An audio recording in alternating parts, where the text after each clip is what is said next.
Assalamualaikum warahmatullahi wabarakatuh. Alhamdulillah, alhamdulillahi rabbil alamin. Assalatu wassalamu ala asrafil anbiya'i wal mursalin, sayyidina wa maulana Muhammadin. Asyhadu an la ilaha illallahul malikul haqqul mubin wa asyhadu anna Muhammadan abduhu wa rasuluhu was-sadiqul wa'dal amin. Allahumma salli wa sallim wa barik wa karim ahzanul nabil karim ihdinil lazi min jamalika wa innal lazi min jalalika wa innahu min kitabika wa tahirin wal mujahidina amma ba'du. Ibadullah wa ittaqullah. Bersyukur kita kehadirat Allah dengan mengucapkan alhamdulillahi rabbil alamin atas segala limpahan karunia, rahmah dan hidayahnya, serta dengan izinnya juga kita dapat menjalankan amanahnya, beramal dan beribadah zahir batin dunia dan akhirat. Bersalam kita tak akan terlupakan, marilah sama-sama kita sampaikan kepada junjungan kita Nabi Allah, Nabiul Akhirul Zaman, Rasulullah Muhammad sallallahu alaihi wasallam. Dengannya atas nama salawatnya kita kirimkan dengan mengkalamkan Allahumma sholli ala sayyidina Muhammad wa ala alihi sayyidina Muhammad. Alhamdulillah, bertemu lagi dengan saya Guru Mursyid Syekh Nur Muhammad Buya Irwan Maulana Al-Khalidi, Pasaman, Sumatera Barat. Tentunya dalam rangka meningkatkan iman dan takwa kita kepada Allah, tentulah kita belajar melepaskan kepercayaan mempersekutukan Tuhan dalam ajaran yang berakibat kepada kafirnya, sindiknya rohani kita. Maka hanya belajar dan belajar, itulah sesuai tuntunan sunnah hadis Al-Quranil Karim, baik dalam masa syariat, hakikat, ta'rikat dan ma'rifat. InsyaAllah dalam makom majelis zikir ma'rifatullah, dalam naungan Yayasan Islam Hidayatul Mubarakah Indonesia, tentulah kita belajar tuntunan ruhani kita, tauhid diri kita kepada Allah. Dalam makom syiar YouTube Buya Pasaman Timur yang selalu kupas tuntas hakikat ilmu, amal dan ibadah. Alhamdulillah, para hadirin kaum muslimin dan muslimat dimanapun berada, sahabat dan sahabat kerabatku, para aulia wa ulama, al-mukarram, para al-ustad, al-ustazah, segenap rahimakumullah dimanapun berada yang dirahmati Allah. Perjalanan waktu terus berjalan. Musuh utama bagi sesuatu yang hidup menuju mati adalah waktu. Tetapi nikmat yang nyata bagi orang berilmu kepada Allah adalah waktu. Tergantung kita berprasangka dan berkedudukan seperti apa di mata Allah. Apakah waktu ini kita jalankan dengan usia? Apakah waktu ini kita jalankan dengan nikmatnya? Ini akan berdampak kepada pentajalian kekembalian kita kepada awal mula jadi. Apakah jalan amalia, apakah jalan ibadah? dalam waktu dan kesempatan yang sangat kita muliakan yang diberikan kesempatan ini oleh Allah adalah berpikir kembali. Pokok dari segala kebenaran ajaran adalah yang menentukan bagaimana seseorang dengan Tuhannya. Peraturan bertuhan itu adalah iman. Apa tujuan iman? Adalah agama yang mengimani segala ketentuan yang diajarkan. Mengimani bukan arti kita bisa menjalankan, kecuali tauhid yang diterima oleh Allah tauhidin kepada umat itu, yaitu adalah mengimani. Kecuali kita sudah sampai masa tauhudun dalam menjalankan dengan ilmunya. Dalam momen hal seperti ini perlu kita mencari aplikasinya seperti apa. Yang dikatakan sebuah Tuhan adalah derajat yang tidak mungkin bisa dikaji karena berbuat sekehendaknya dengan kemaha esanya. Tetapi pengkajian itu tetap ada, yaitu dengan mengkaji keumatan. Tuhan memang kita tidak bisa kaji dari mana dan siapa, karena itu sebuah aras, sebuah kodrat dan julukan Tuhan, yang mana di syahadat dikatakan la ilah, Tuhan tidak ada. Maksud Tuhan tidak ada apa? Bukan derajat tidak ada, wujudnya yang tidak ada, yang ada adalah keakuannya. Mencapai untuk yang menjadi Tuhan ini sangat ditentukan tauhid yang sangat kuat, karena tidak ada yang bisa. Allah atau Tuhan tidak pernah menjadikan Tuhan-Tuhan lain. Sama seperti seorang bapak, aku ingin jadi seorang bapak, maka aku jadikanlah anak. Nah gitu. Aku ingin menjadi seorang bapak, maka aku jadikanlah anak. Setelah itu anaknya memanggil bapak, ayah, papa, papi, dan segala macam. Berarti sudah ada julukan. Nah begitu dia dibawa, diperiksa DNA-nya, anak dengan bapak, tidak ada perbedaan DNA, tapi perbedaan julukan yang sudah ditetapkan. Inilah konsep daripada pencarian ketuhanan tadi.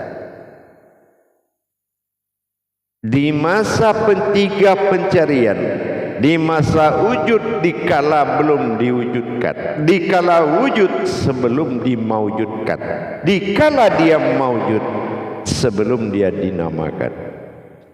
Ini pencarian ketuhanan.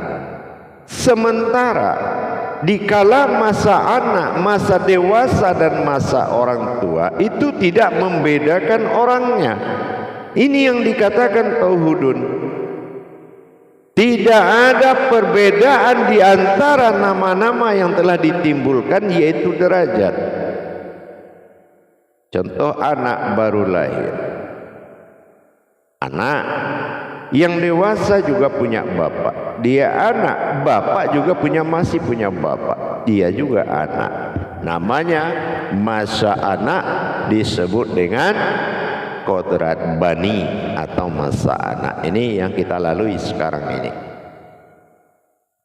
Dalam pemahaman ketuhanan itu sama. Dikala aku adalah aku, dan aku ingin menjadi Tuhan, dan aku ingin dipanggil dengan nama Allah, itu adalah aku. Nah, ini dibutuhkan iman tauhid yang harus benar-benar menuju guru yang hak, murid yang hak, ilmu yang hak dalam kehalalan. Ternyata perbuatan ini yang dikatakan perbuatanku sendiri dalam masa aku menikmati ketuhananku, maka aku wujud dalam sifatku sendiri. Dan apabila aku ingin menikmati keinsananku, maka aku wujud di dalam keinsananku, wujud. Dan apabila aku menjadikan diriku, aku jadi diriku sendiri atau sejatinya diriku, aku adalah aku. Ini dihiasi oleh hayat kehidupan, hidup dan yang menghidupkan. Hidup adalah sifat kekal dalam hidup yang diasmakan Allah. Kehidupan adalah hayati, yaitu kehidupan insan. Hidup dan yang menghidupkan. Hidup kehidupan yang ketiga yang menghidupkan. Inilah aku. Kalau kita gabung kalimat ini menjadi tauhidun atau tauhid satu, tauhid wahid, aku adalah Tuhan yang hidup. Aku berbuat dengan diriku dan aku menikmati kehidupan diriku karena aku adalah Tuhan yang nyata dipanggil Allah dan berwujud Muhammad. Ini tauhidun. Iman kita tidak boleh lagi dibagi jadi tiga. Justru kita menundukkan nafsu dan akal kita dengan berprasangka dan menjalani cara kehidupan seperti itu, yaitu kehidupanku, hidupku dan aku. Aku, hidupku dan kehidupanku. Nah, ini dalam bahasa tasawuf sering disebut aku bersifat pada sifatku sendiri. Maka di tauhidun dia bertemu pada alhamdulillahi rabbil alamin. Tajalli batin tunggal alhamdulillah bergerak Rabbi menjadi Tuhan, al-amin bagi diriku sendiri. Amin. Min nama kecilnya ketuhanan pada diri. Inilah yang menjadikan seseorang terangkat derajat ibadahnya. Kenapa terangkat derajat ibadahnya? Karena telah termuliakan kajian kodrat la maujudun ilallahnya. Karena apabila yang tiga tadi dia memandang dan dipandangnya bukan dirinya, ini dikatakan mata ma'rifat atau pandangan ma'rifat. Maka dia telah menjadikan suatu kedekatan atau muqarabunnya yang paling dekat.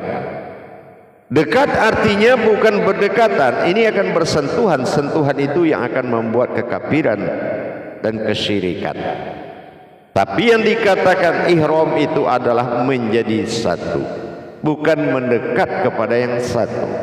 Ini sering kalau kita berbeda pandangan dengan syariat, dilatih akal untuk berakidah, itu namanya syariat. Dilatih akidah untuk beriman, namanya agama. Ini tidak boleh kita menjalankan ketentuan tauhidun ini pada makom tauhidin. Artinya apa? Di dalam makom iman semuanya diimani, tetapi di makom ilmu atau tauhidun, sifat satu wahidnya Allah, imannya adalah iman Allah. Kalau iman dalam agama namanya imanudin, ada dasar. Karena imanudin itu tujuannya apa? Awaludin, mengimani awal agama, ma'rifatullah. Nah, awal agama adalah nama Allah. Siapa yang nama Allah dipanggil dalam 5 waktu itu? Nah, ini imannya. Kalau ilmunya yang membawa nama itu siapa? Nah, ini ilmu tauhidunnya. Jangan namanya ke masjid, yang punya nama tinggal di luar masjid. Ini yang perlu diperhatikan. Jadi jangan kita berprasangka dalam suatu kebenaran, tapi berprasangkalah dalam kebaikan. Kalau kebenaran itu sudah mutlak, tidak ada prasangka lagi di situ. Tergantung bimbingan daripada kerohaniannya. Siapa yang membimbing rohani? Jamaah yang dirahmati Allah rahimakumullah, kaum muslimin dan muslimat dimanapun berada, mencapai kedaulatan Tuhan dengan segala wujud-wujud dan maujudnya harus dijalankan oleh diri sendiri. Kenapa? Ma'rifatullah itu menuju diri, ya, ma'rifatullah itu menuju diri. Baik diri yang didirikan, baik diri yang berdiri, baik diri yang sebenar-benar diri. Tiga lembaga diri, huruf sin bertitik tiga. Tiga makom dalam diri menunjukkan tiga daripada tajalli Tuhan. Itu tajalinya bukan tiga Tuhan, tapi tajalli tiganya. Tajalli sir, tajalli batin, dan tajalli zat yang terwujud dalam tajalli nur. Nah ini tajalli, wujudnya tajalli nur. Karena yang tiga tidak bisa dilihat dari yang satu, tapi yang satu akan memperlihatkan yang tiga, itu bisa. Tapi kalau kita lihat ada yang satu, oh itu tiga, tidak bisa. Tapi setelah terkupasnya tiga, baru kita tahu siapa yang satu. Nah inilah sudul kasroh fil wa'adah, sudul wa'adah fil kasroti. Orang yang mampu melihat yang banyak itu setelah dia mampu mendirikan yang satu. Nah, itu yang dikatakan melihat yang banyak daripada yang satu, dan melihat yang satu dari yang banyak, kalau memang satunya sudah berdiri. Contoh alif. Alif sampai ya itu dibuat dari huruf alif. Nah ini melihat yang banyak. Tetapi bagaimana adanya alif tadi? Setelah dia serahkan menjadi alif semua, terus yang tinggal siapa? Nah ini yang satu tadi. Itu yaitu wujud awal semua jadi. Nah begitu juga setelah kita mendapatkan tajalli perjalanan tauhidun di dalam tauhidin tadi, pemanggilan asma dan ul husna ini sangat-sangat wajib nyata bagi hatimu, bukan wajib nyata bagi pikiran dan pandangan nama. Tetapi peleburan ketuhanan menjadikan hamzah berdiri pada wujud yang tidak lahir dari bumi dan langit. Ini sangat betul-betul harus dinyatakan. Al-Malikul Haqqul Mubin. Al-Haqqul Mubin. Al-Haq itu namanya diri, Mubin itu nyata. Bagaimana kodrat yang dijadikan, mulai diri yang sebenar-benar diri, diri yang berdiri, dan diri yang didirikan, itu harus nyata dalam satu kodrat yang berwujud iradat dan berbentuk ilmu. Kodrat, iradat, ilmu. Dan ini eksploitasinya adalah kehidupan yang mengatur. Dalam kita menjalankan kehidupan dunia kita, kita sudah bisa belajar menjalankan tiga pandangan terhadap tauhidun tadi, yaitu pandangan tauhid namanya. Jadi wahid dengan ahad ini akan berbeda. Kalau ahad ini kita belajar mengimani satu kepada yang tiga. Kalau wahid mengimani yang tiga kepada yang satu. Nah di situ perbedaannya. Itu ya. Jadi perbedaan tauhidin, ahad, nah itu yang satu diimani tiga. Tetapi kalau tauhidun yang tiga itu diimani satu. Makanya tauhid itu adalah iman, tingkatan iman. Jamaah yang dirahmati Allah rahimakumullah. Kalaulah yang kedua kita melihat, meletakkan sebuah pandangan kalau orang bercerita tentang Tuhan, terus kita memikirkan ada alam lain namanya alam ketuhanan, ini sudah salah.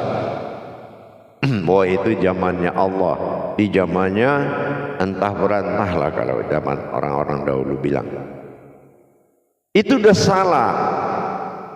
Wa fi anfusikum afala tubsirun. Seluruhnya pandangan itu ke diri.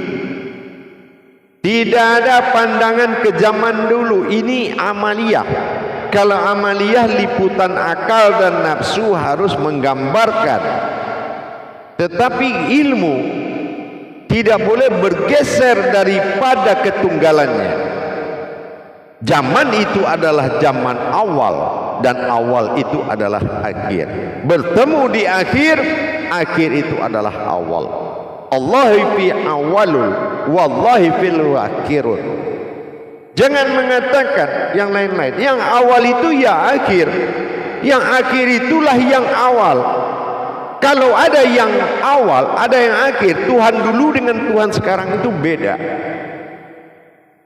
Ini pandangannya sudah salah, bukan tauhid. Itu pandangan Jabariyah namanya. Akal yang belum tunduk dengan ilmu, dengan iman, akan dibicarakan seperti itu. Akal. Tetapi dalam makom tauhidin tidak boleh mengatasnamakan dahulu dan sekarang. Justru yang mau tahu yang dahulu itu adalah sekarang. Makanya fa'alamnahu min la'aduna ilma. Ilmu yang kenal itu, ilmu yang datang itu dari aku, kata Allah. Jadi tidak ada bersumber dulu dan sekarang. Tapi fa'alamnahu min la'aduni ilma. Ilmu yang benar turun dari aku, bukan dari dulu dan sekarang. Inilah benturan keyakinan karena sudah dikunci erat oleh iman dan akal. Akhirnya untuk kita berubah ke jalan tauhid agak sulit. Contoh, orang lebih mengkaji solat daripada mengkaji siapa yang solat. Dan ini jatuh ke alam pendapat. Pendapat para guru-guru, pendapat para ulama. Kenapa harus menjadi pendapat? Di dalam ayat itu sudah ada Jabariyah, sudah ada Qauliyah, sudah ada Munajat, sudah ada Ma'rifat, sudah ada Khawni. Semua tingkatan-tingkatan rahasia derajat makom ilmu itu sudah ada dalam satu ayat. Kenapa kita harus mengembangkan dengan menurut saya? Itu yang tidak boleh. Karena saya yang kita akui ini belum tentu diakui oleh Allah. Kalau ada dia mengatakan saya. Dengan demikian mulai kita mengintrospeksi diri para hadirin.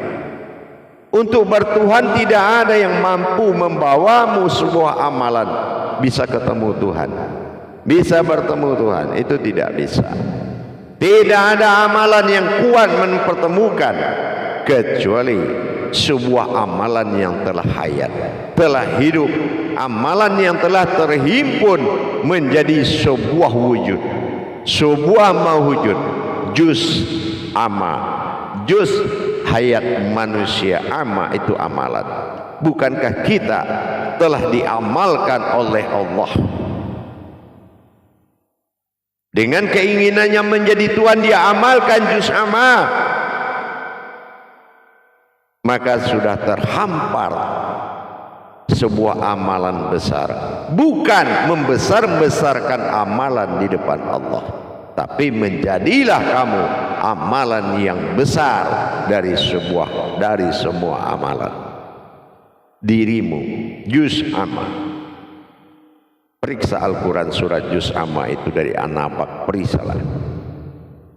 Dengan demikian tauhid kita semakin meningkat, tauhid kita semakin berjalan, tauhid kita semakin wujud sampai pada maujud, sehingga maujudun illallah.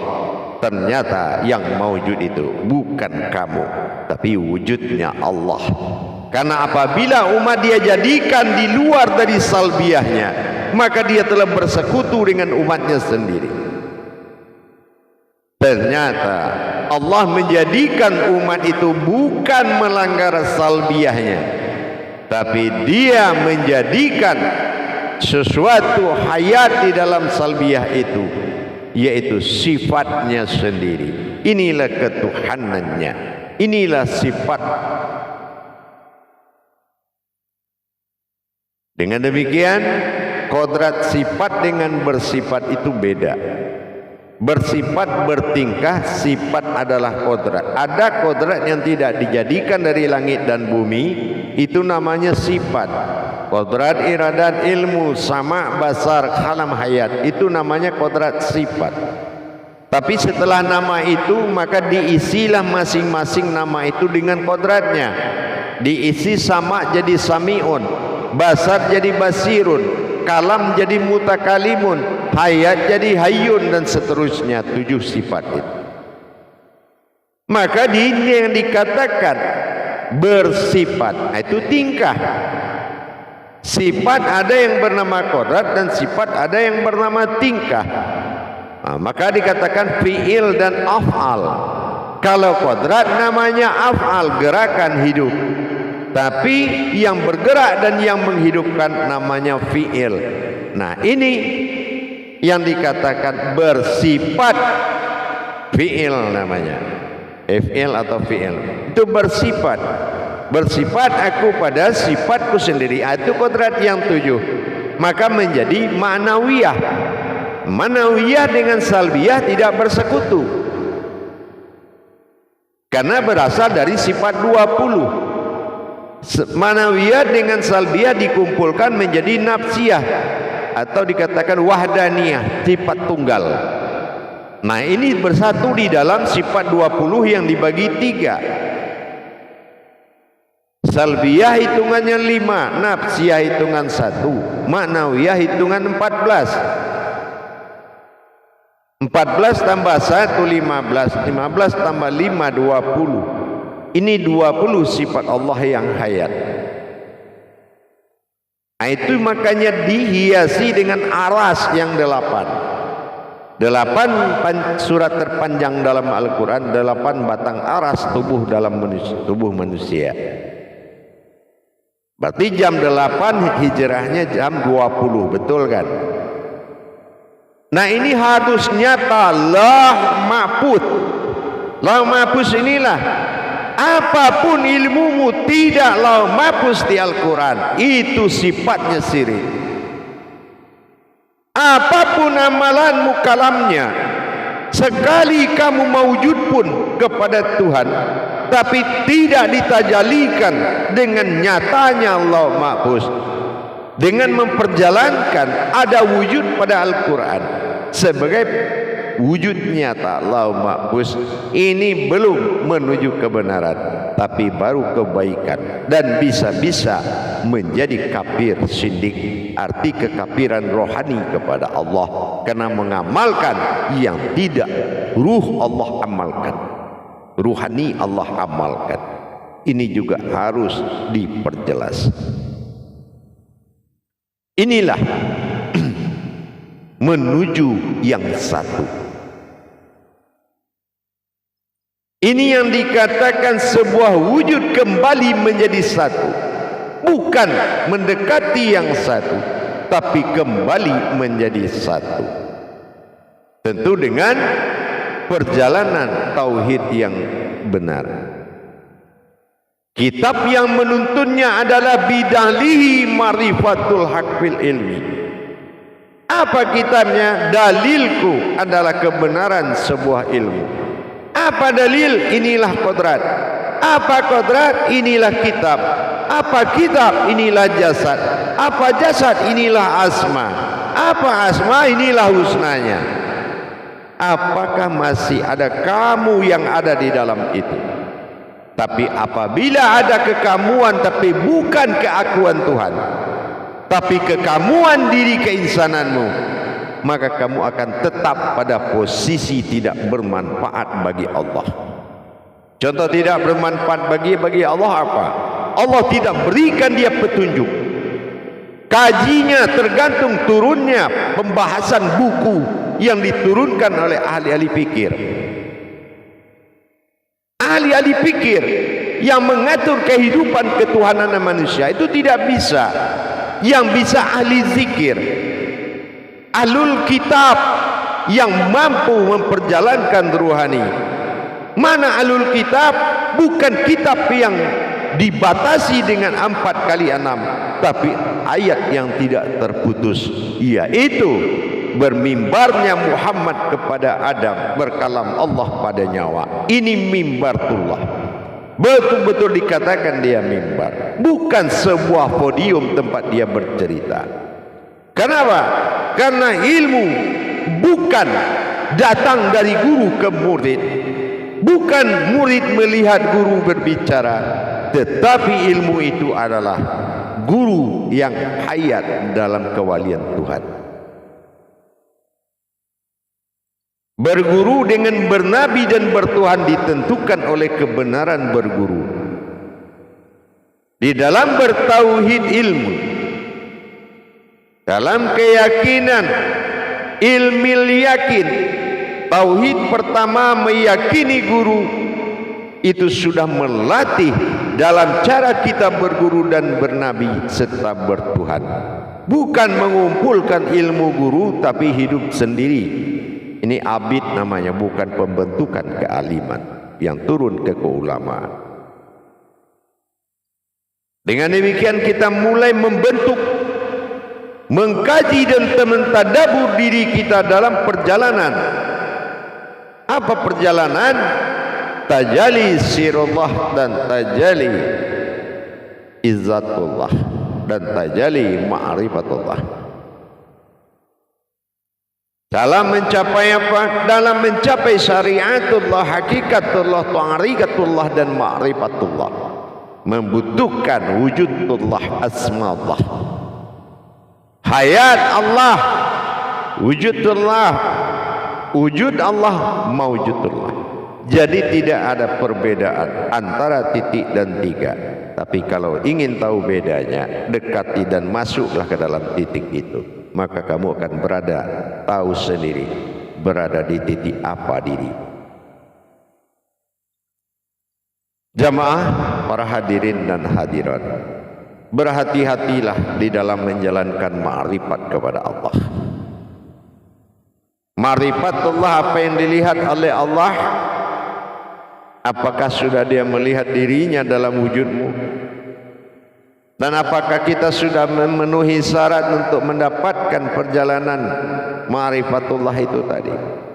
Jangan kita tahu makom ibadah tapi tidak tahu makom Tuhan. Jangan kita hanya mengatakan Tuhan ada tapi makom umat tidak tahu. Bagaimana ada Tuhan tanpa umat? Tidak akan mungkin. Ini satu kesatuan yang tidak boleh dipisahkan. Maka dengan demikian, menjadi satu bukan mendekati yang satu. Menyatukan diri dengan mukharabin, kembali menjadi satu. Diri yang kembali itu, insyaallah mudah-mudahan bisa membuat sentuhan kepada kita. Karena alif kembali kepada alif. Tidak ada yang mampu orang melihat siapa yang meninggalkan jasad. Apakah sesuatu atau memang yang satu itu yang kembali, atau bagaimana? Inna lillahi, inna ilah, aku Tuhan. Inna lilah, aku yang memberi dan bergerak. Inna lillahi, aku juga lah yang hidup. Aku yang Tuhan, aku yang datang, aku yang hidup. Innallaha innallahi innallahu inna lillahi. Perjalananku ma'ada, perjalanan waktu dan kesempatan. Bada adalah kesempatan ketuhanan yang diuji oleh alam ini terhadap dirimu. Yang diuji ketuhananmu bukan cobaan. Jangan dikatakan ada cobaan. Kula musihibatun inna lillah. Kalau ada musibah, kembalikan. Kenapa kembali? Karena itu bukan musibah. Setiap kejadian yang menimpa diri orang bertuhan, itu bukan musibah. Kalaulah engkau tahu kata Allah, apa yang ada di balik musibah itu. Seandainya ku berikan nikmat dunia kepadamu dengan musibah di dunia, maka pastilah engkau memilih nikmat dunia. Padahal kalau engkau tahu nikmat yang ada di dalam musibah, maka pasti kamu memilih musibah. Karena musibah ini adalah salah satu jalan yang tidak mengandung akal dan nafsu, dan bermakna berlipat ganda. Contohnya, satu contoh saya kasih tahu, satu contoh aja. Kalau kamu sakit dan kamu merasa menderita sakit, ini sudah salah kamu memaknai cara bertuhan kepada Allah. Dan kalau kamu ingin tidak mau mendengar Allah mengalami sakit, maka kamu akan meminta sakit itu demi melindungi derajat ketuhanan Allah dari hadas penyakit. Itu orang bertuhan. Bukan sakit itu musibah, tapi sakit ini adalah salah satu jalan beribadah yang langsung kepada Allah. Alhamdulillah, amin. Katakan demikian. Jangan hanya menerima sesuatu, alhamdulillah, amin. Padahal yang kamu terima dengan alhamdulillah, amin, melain sakit itu adalah ujian. Tetapi hubungan langsung dengan Allah adalah sakit. Bagi yang mengalami, maka dia sudah menjadi perhatian Allah. Bukan kita meminta sakit, tapi orang yang tidak sakit, orang dalam lindungan. Tetapi orang yang sakit, orang yang dalam kecintaan Allah. Insya Allah. Waktu dan kesempatan ini menyatakan dan memberikan suatu kesimpulan. Jangan kembali kepada yang satu, tapi kembalilah menjadi satu. Insya Allah. Inna lillahi aman. Al-aman lillahi rabbil alamin. Apa aman? Syiratul ladzina an'amta. Singkirkanlah sifat kemanusiaanmu dan dirikanlah kemanusiaanku pada dirimu. Insya Allah. Sirat, tersirat. Lazi adalah diri, na'aku an adalah batin, am terlihat. Ta'ala bersifat Tuhan, ihim berbentuk diri. Ini hakikat dari ayat Fatihatun Nasyun, kandungan sir Al-Fatihah. Insya Allah mudah-mudahan bermanfaat. Dan bagi yang sudah mengerti, saya hanya mengingatkan saja biar tidak lupa. Tapi kalau belum memahami, marilah kita sama-sama mengintrospeksi diri dan belajar kembali dengan baik, mumpung Allah memberikan kesempatan kepada kita. Ingat, pernah Allah mengkalamkan dalam satu hadis, wahai Muhammad, kalau dilihat sekarang, seandainya aku berdiri di ketuhananku tanpa kasih sayang, maka tidak bersisa umatmu satupun. Inilah melencengnya target ketuhanan pada diri umat Muhammad. Karena itu adalah perjalanan Tuhan. Islam adalah kodrat, bukan sembahan. Ingat, belum dapat kajian kodrat dan iradat berwujud ilmu, tidak akan tahu kamu Tuhan itu siapa dan kamu siapa, jamaah dan para hadirin. Sebagai guru mursyid saya hanya mengingatkan, jangan buang-buang waktu soal ketuhanan. Kasihan keluarga, bapaknya sampai saat ini belum nyata Tuhannya. Belum pernah dia mengangkat takbir, tapi 5 waktu dia angkat tangan. Beda dia mengangkat takbir dalam 5 waktu dan mengangkat tangan. Sementara dia belum bisa mengangkat takbir. Apa takbir yang mau diangkat? Apa terjadi dalam takbir? Yang tahu hanya angkat tangan. Bagaimana bisa selamatnya keluarga, anak dan istri, suami dan macam-macam, kalau uluhiyahnya belum bertuhan. Man rabbuka, ini akan selalu akan mengintai. Alhamdulillah. Bagi para hadirin jamaah kaum muslimin dan muslimat yang ingin mendapatkan wawasan dan ilmu tentang ketuhanan tauhid, terhadap ketuhanan dan keakuannya, tauhidin dan tauhudud, silakan mencari aplikasi Buya Pasaman Timur di Play Store Anda